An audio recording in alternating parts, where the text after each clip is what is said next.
Vítejte u druhého videa. Tady si řekneme, co použít na kreativní deník a na co tvořím já. Tím hlavním jsou vlastně papíry.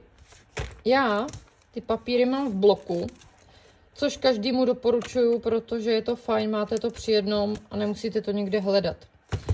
Ale papíry můžete koupit v různých velikostech a v různých provedeních.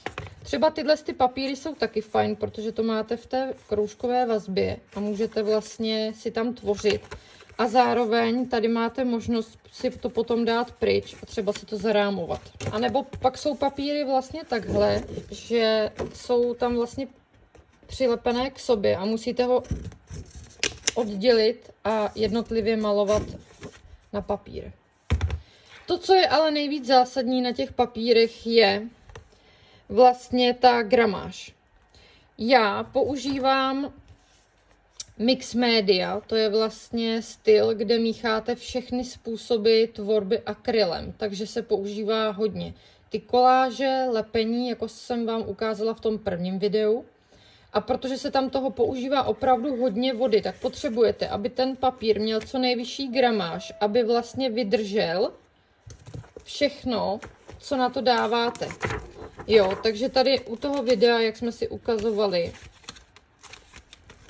tak tady můžete vidět, že já jsem tam vlastně dávala tu lepenku a opravdu to zvládne hodně barev, vody, vrstev.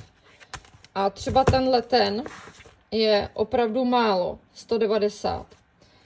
Určitě doporučuju 300. Pod video vám dám odkaz na ten můj deník, který mám já. Pak ale můžete koupit nejenom bílé papíry, ale můžete koupit i takhle černé. V takovéhle knížce to je taky moc fajn.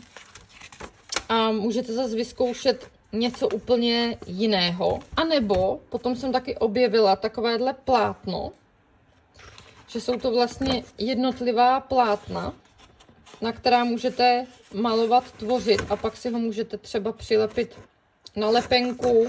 A pak jsem taky, takový můj poslední tip, objevila tento papír v IKEA.